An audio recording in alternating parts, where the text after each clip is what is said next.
Guardians of Peace, Vilnius Summit Outlook and NATO's Road Ahead. We have half an hour for this panel until 15:30 for our discussions. With us here finally, and we are so glad that you made it, is Péter SZIJJÁRTÓ, the Minister of Foreign Affairs and Trade of Hungary. Thank you so much. And also in person, Gergana KARADZHOVA, General Director for Political Affairs in the Ministry of Foreign Affairs of Bulgaria. Thank you so much for being here with us. And online, joining us online, is Benedetta BERTI, Head of Policy Planning at the Office of the Secretary General of NATO. Also, Kajsa OLLONGREN, Minister of Defense of the Netherlands, and Stefano STEFANINI, Senior Advisor at PA Group Brussels, former permanent representative of Italy to NATO. Hello and welcome. We would like you to be here with us in this beautiful city of Budva in Montenegro, but it is a pleasure to seeing you here, and it will be to hear your messages. Now, before we start, I would just like to have a short intro. Free and peaceful Ukraine as a part of the European and transatlantic community. That is the goal of Kiev. NATO and G7 countries agree, most of EU countries agree, but how to get from here to there, how long will it take, and how much support to give to Ukraine without provoking Russia too much? Those questions have different answers depending on who you ask, the people with gun to their head, or the people who try to avoid having a gun to theirs. So, okay, now for NATO, Finland is in. When will Sweden be? What about the Western Balkans in this whole context? The one thing is certain, NATO is now much stronger than it was 2 years ago. And as it's its role in changing world with more than just Russia to look out for. So these are kind of the questions we will try to answer in this half-hour panel. Ms. Berti, could we start with you? Some say that the biggest evidence of Russia's strategic failure is Finland in NATO and Sweden on the way. What does this mean for the alliance, Ms. Berti? Thank you for your question, and indeed, it's great to be here virtually. It would have been much nicer to be there in person, hopefully next year. Thank you for your question. I think it is absolutely clear that if when Putin started his war of aggression against Ukraine, if he thought that he would find the transatlantic community divided, if he thought that we would give in on supporting Ukraine's right to self-defense, he was dearly mistaken. And of course, if he thought that NATO will become weaker, what you mentioned has happened. NATO today is in a stronger position than it has been for many years, I would say. This is true politically, because I think as a transatlantic community, as European and North American allies, we really have found a very strong clarity of purpose in countering and standing up to support Ukraine as it defends itself against this war of aggression.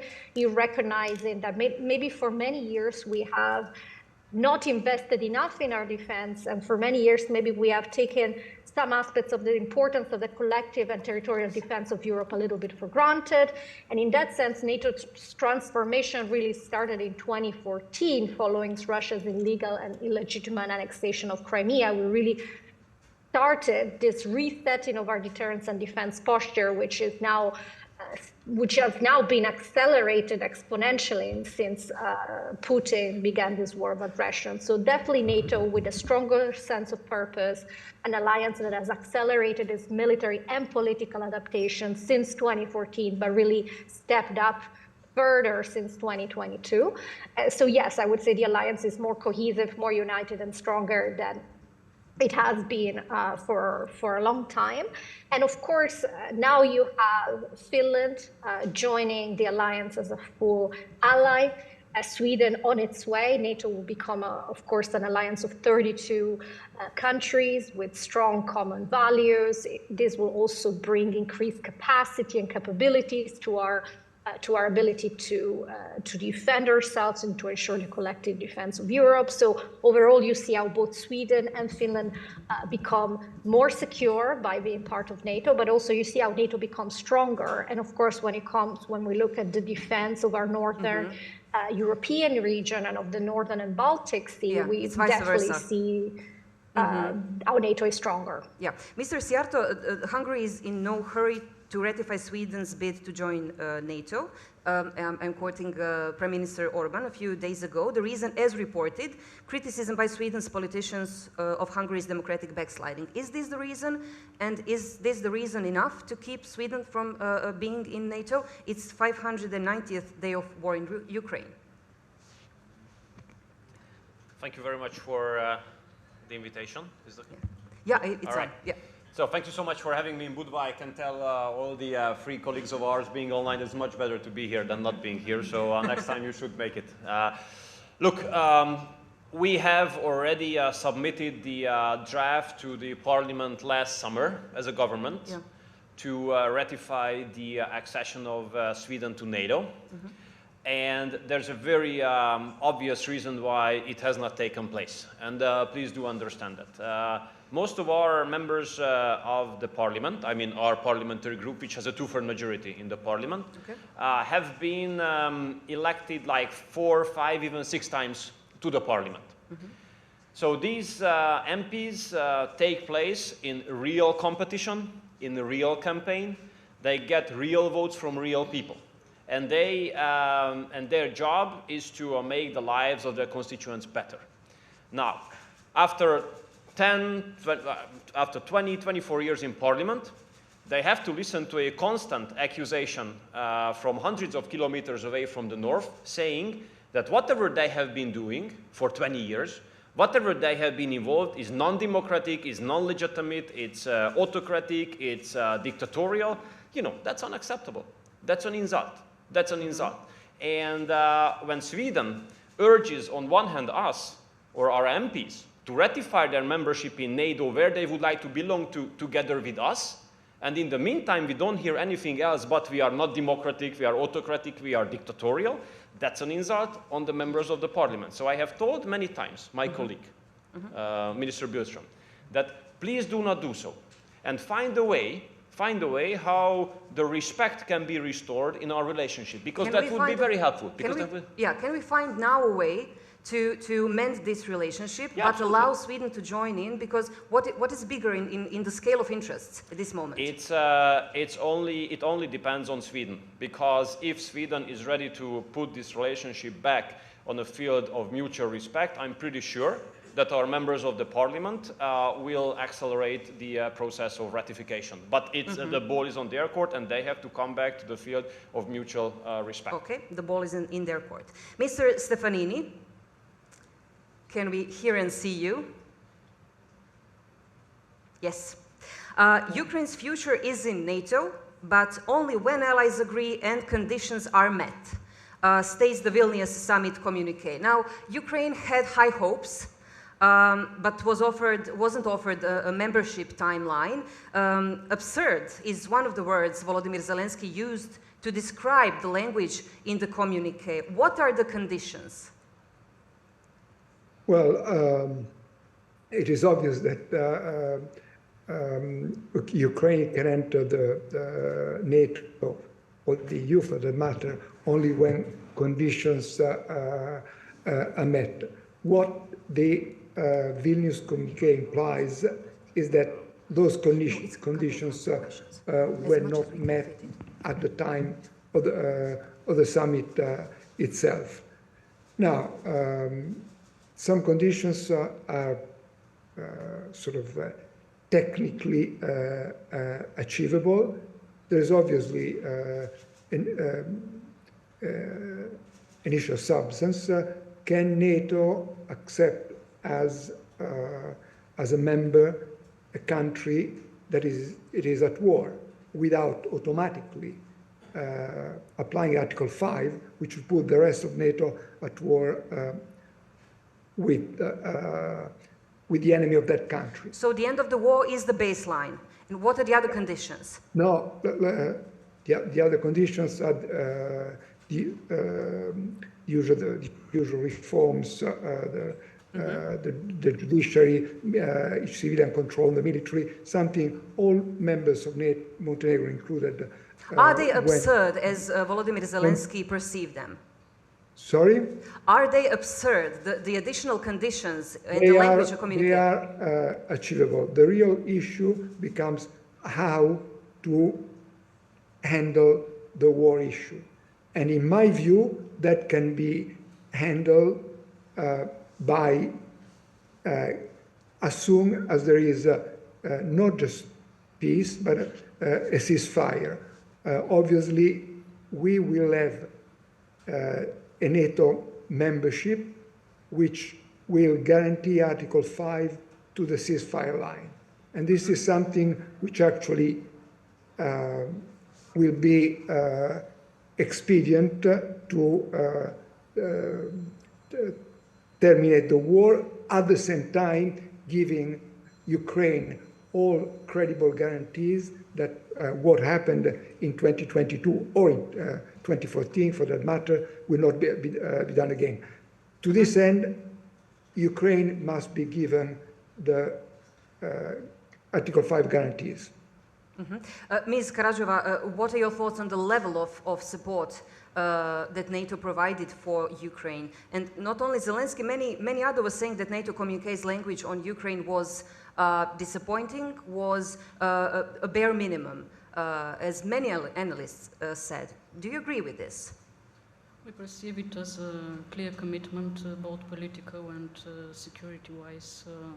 It is a very strong package of security and defense guarantees for all the sector of Ukraine that are measured in time, as long as it takes. This is not just a formula, this is a commitment that we should take seriously, than the political commitment for future membership in NATO.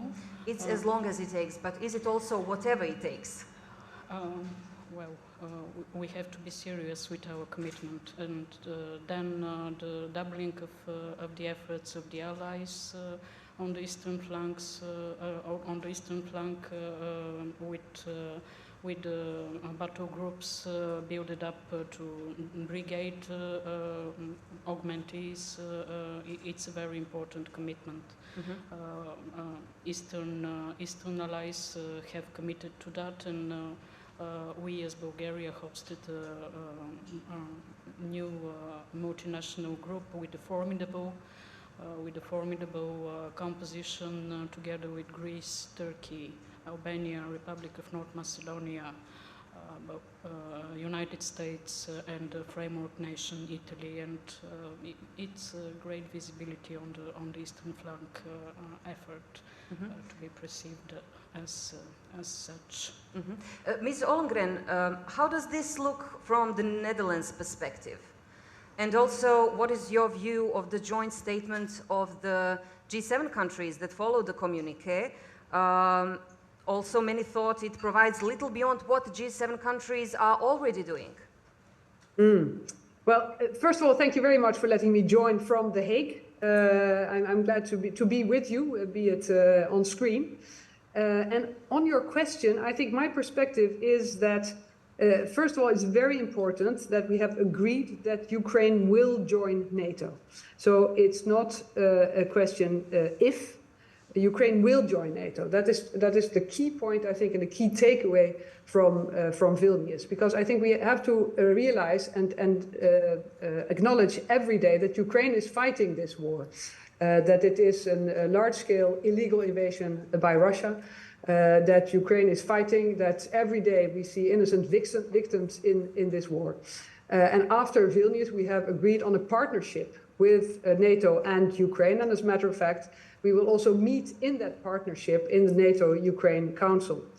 We have also, in Vilnius, signed the G7 statement. The Netherlands has signed it, as other countries have, which reaffirms our solidarity with Ukraine now, but it also reaffirms our commitment to supporting Ukraine in transitioning their armed forces to NATO standards, which is very important for now, but is also important for the future, because also after the war, Ukraine will need strong armed forces because of the deterrence that then will be needed, also from NATO perspective and from Ukraine perspective. And that means that it's vital that we remain united in our support for Ukraine, that it is vital that we find solutions, like we are finding solution now with the F-16 coalition, with countries that will provide Ukraine with training and with capabilities and also the ammunition that they need. And I think that, you know, actions really speak louder than words. And by our actions, we have to show our solidarity and our support to Ukraine.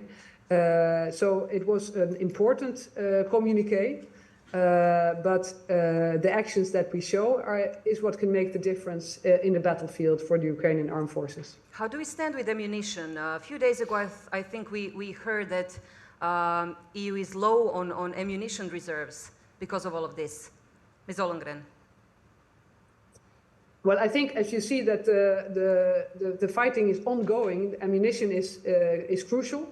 And to have a continuous supply for Ukraine is vital, looking at how the front line is developing. Yeah. And also we see the winter is coming. You see the air attacks are continuing. So air defense is the second vital part. And I think President Zelensky has rightfully stressed that also in yesterday and today.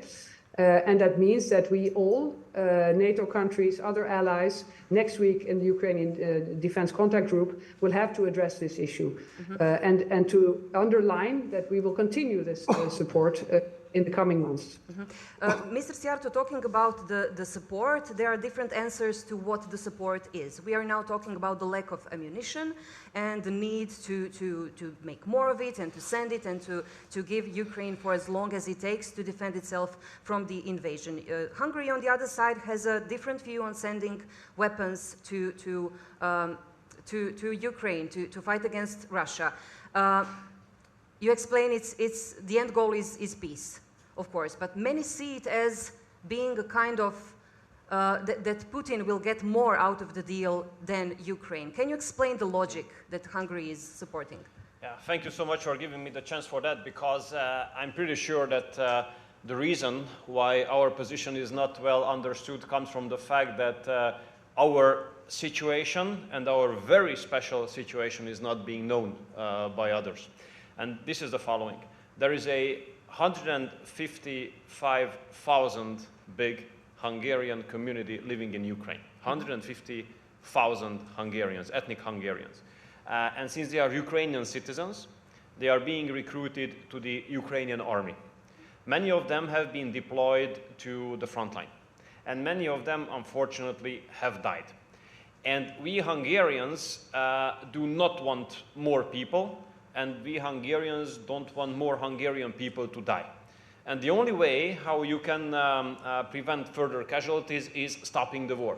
So when we argue in favor of stopping the war as soon as possible, comes from a position of a nation, members of which are dying in this war. Okay, but what will be the price of stopping the war? Yeah, well, you know, and there's a debate within the EU and the NATO as well, where we do not belong to the majority, because the others say that the conditions and circumstances for peace will be better as some developments are awaited to happen on the battlefield. We have a different position. We do believe that the longer the war takes, the worse the circumstances and the conditions will be for peace. We do believe that today, the circumstances for peace are worse than yesterday, but they are still better than tomorrow, because one more day, more casualties. But one more day, more destruction. Would this peace involve losing a part of the territory? No, because for us, the principle of territorial integrity and sovereignty is a must. Okay. And this principle must not be compromised. We are not speaking about that. We are speaking about stopping the war, stopping killing people, stopping making destruction. That's our position. Okay. Let's kind of continue this conversation, because I wanted to touch upon another topic. I asked Mr. Lajcik and he said, ask Mr. Szijjártó, and I think this is the perfect time for this. Yeah, we were talking about Russian, we were talking about Russian influence that is, of course, through the war in Ukraine is being magnified, and the concerns around it, and it's being felt in the Western Balkan region, no doubt about it. We are in the Western Balkan countries, in Montenegro, which is a NATO member, so we must talk about Western Balkans a little bit. Now, what seems to be problematic for a part of Bosnia and Herzegovina is Hungary's relationship to Milorad Dodik. Now, one question that is destabilizing the country, which is EU candidate country, which is susceptible to Russia's influence because he is a political leader of an entity of Bosnia and Herzegovina who says Vladimir Putin is, I quote, the best man I met in politics. And he's denying genocide. And he's calling for the breakup of Bosnia and Herzegovina. And Hungary is all about pro-EU and getting Western Balkans into the EU. So how can we come to terms with these two things? Why are you empowering a political leader who is denying genocide and all these things? Whenever we come together, foreign ministers of the European Union, which takes place once a month, and whenever the situation of the Western Balkans is on the agenda, I hear many colleagues complaining about other global political players having the intention to be involved in the Western Balkans. Russia is one of those who are usually being mentioned. But my answer to this is that we, Europeans, could easily win this situation. How? Okay. To integrate everybody immediately. Because, when the president of the European Council speaks about 2030 as a possible date, it's shocking. But how do you think that your support to Dodik would help integration, but he's the one who wanted to break up the country? I'm not a spokesperson for Milorad Dodik. I don't want to comment on his, I don't want to commit on his intention. But what I know is, but what I know is that whenever you talk about leaders of the Western Balkans, that doesn't go to the right direction. Please talk to the leaders of the Western Balkans. I have not seen any... Is he the right leader of the Western Balkans to talk to? Come on, he is an elected leader. I mean, you cannot deny the fact. You cannot deny outcome of elections. Please. Sorry. You cannot deny outcome of elections. It has been tried many times regarding Hungary. Whenever it's not liberals to win an election, it's always questioned whether it's democratic or not. You have to deal with him, but you have to deal with him. He's an elected leader of the Serbs in Bosnia and Herzegovina. Okay. What should be done? Talk to him. Let's take the courage. The German, the French, the Spanish, the whoever leadership, talk to him, and there might be a solution. So, but all in all, I'd like to say that if we wait until 2030 to integrate the countries of the Western Balkans, it will be too late because someone else will come into the picture and then we can complain to each other. Okay, but can you understand the perspective that the way that is being perceived? You are talking to a person who wants to break up the country, and you say the will of the voters must be respected. But, that is definitely, Dodik was their choice. So is Hungary respecting Dodik's will for the dissolution of Bosnia and Herzegovina? No, we do respect the will of the Serbian people, and we do respect the outcome of the elections. And since Milorad Dodik has won, we have to talk to him. We are absolutely interested in the territorial integrity and sovereignty of Bosnia and Herzegovina. Bosnia and Herzegovina should become a member of the European Union as soon as possible, which would be the best guarantee for the unity of the country. Okay. Ms. Berti, how do you feel, how does NATO feel about this Hungarian approach? Mr. SZIJJÁRTÓ said but his country is in the minority of how they look regarding the connections with the Western Balkans, but mainly with sending weapons to Ukraine. What is NATO's view on this? Thank you. So, if I understood you correctly, you want me to comment on the national positions of one of the allies of NATO, which is, of course, something that I will not very happily do. But let me say something about what we've been doing as allies with, of course, as everything NATO does, with strong unity and the consensus principle, which is how NATO operates. When it comes to supporting Ukraine, all allies have agreed and have demonstrated, as was repeated previously in the Vilnius summit, that one, it's important to continue supporting Ukraine so that it can prevail as a sovereign independent state.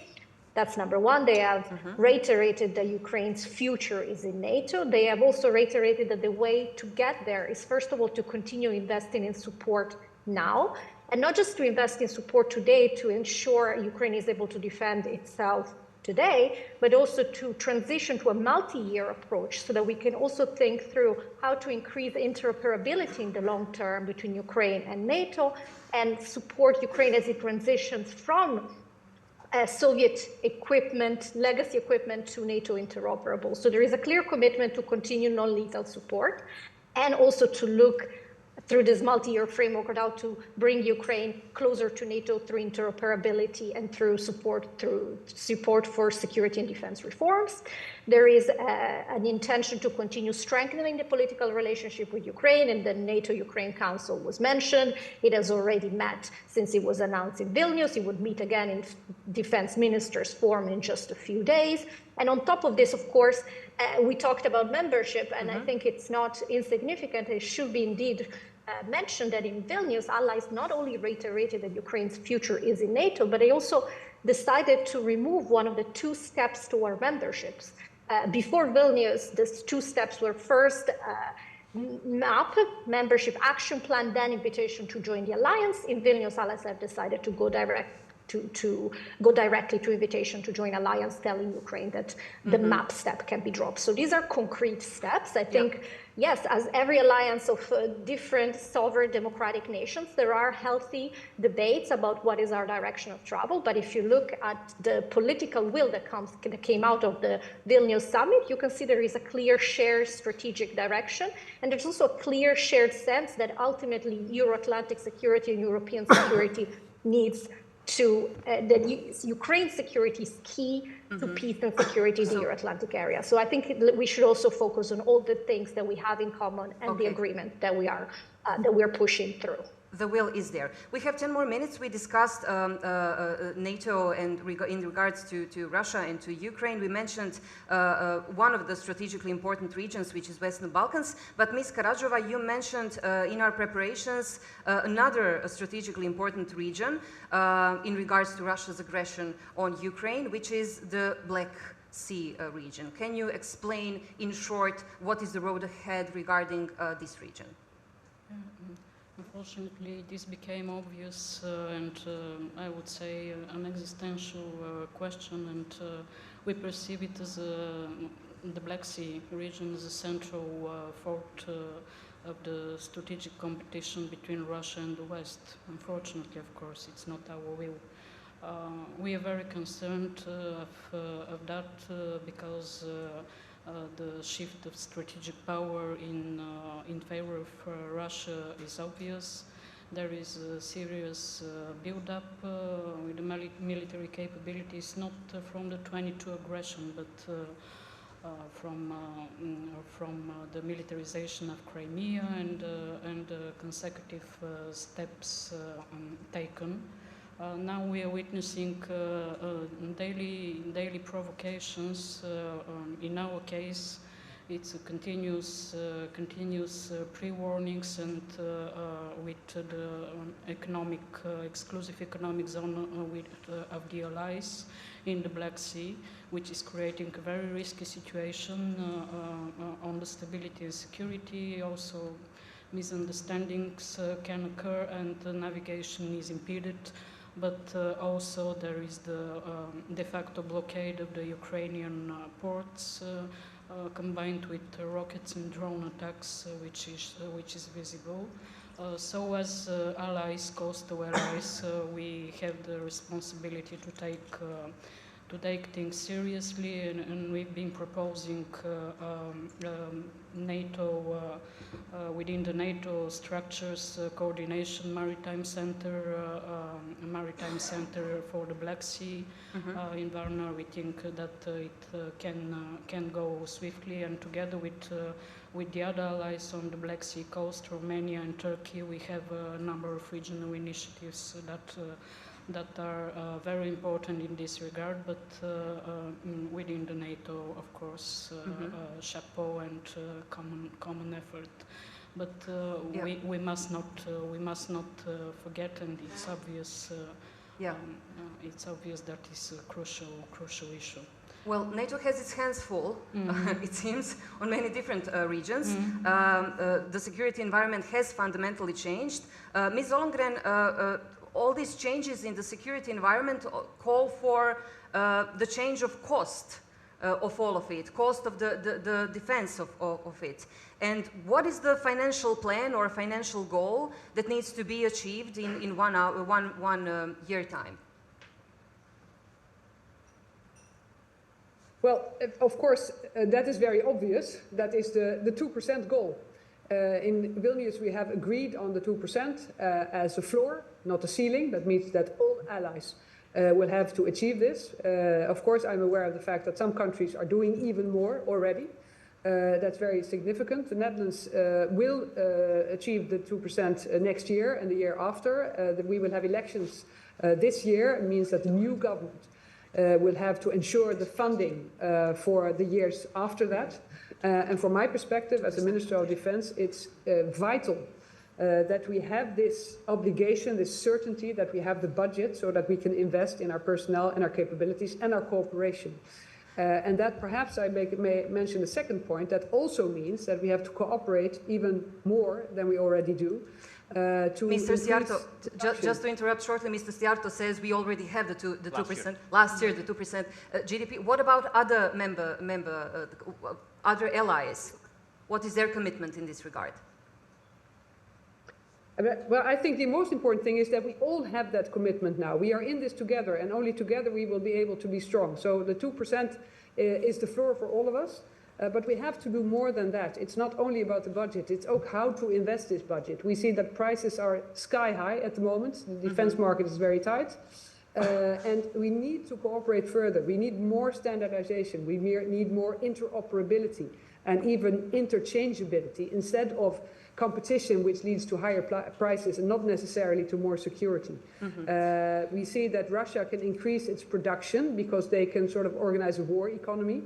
And we see that the allies of Ukraine have more difficulties in increasing the production on their side, both to backfill our own stocks and to continue our support to Ukraine. So that is really a very important topic that we have to have on our agenda in NATO and in the insist European on Union. it. Yeah, we have, well, we don't have time, but if there is one question, we will ask one short question and then one short answer. Please, can we give the microphone all the way over there?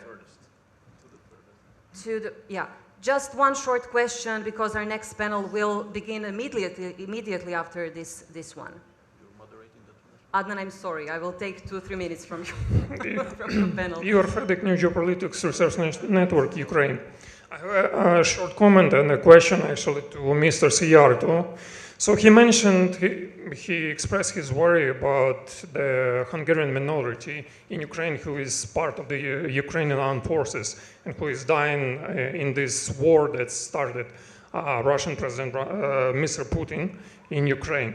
So these Ukrainian people who live in the Western Ukraine, who are part of the Hungarian minority, they are Ukrainian citizens. That Ukrainian citizens, not Hungarian, they are Ukrainian citizens. That's why they are part of the Ukrainian armed forces like other representatives of other minorities in Ukraine.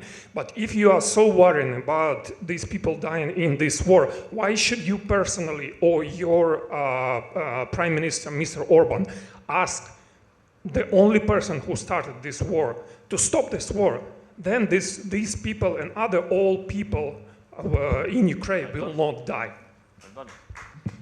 Yeah, this is, as far as I remember, this is exactly what I said, so thank you for quoting me. Hungarians living there who are Ukrainian citizens, that's what I said. Is that right? On the other hand, I have talked to a Russian foreign minister a couple of times since this war has broken out, because I still do believe that the channels of communication must be kept open, because if the channels of communication are being given up, then you give up the hope for peace as well, and at the end of the day someone has to talk to them. And I made it very clear, not only to him personally, that what is going on is very bad to us, and we condemn the war and we want this war to come to an end, but I have made it on a public event in Moscow in front of like 1,000 people, sitting together on the stage with the leaders of the Russian energy companies. So, I mean, if you are brave enough, then you do not only talk to them behind closed doors, you talk to them in front of audience, and I did. I said very clearly, we condemn the war, it's bad to us, please stop it. I was the only one from Europe who went there and said it. If the others are so brave, you know, if the others are so brave, do it. Go there and tell them, as I have done it. A strong statement for the end, and a strong question and a strong answer. Thank you so much for being a part of this panel. We will continue straight on, so please don't leave your seats. Thank you again, Mr. SZIJJÁRTÓ and Ms. Karadžhova. Thank you so much to our online panelists as well.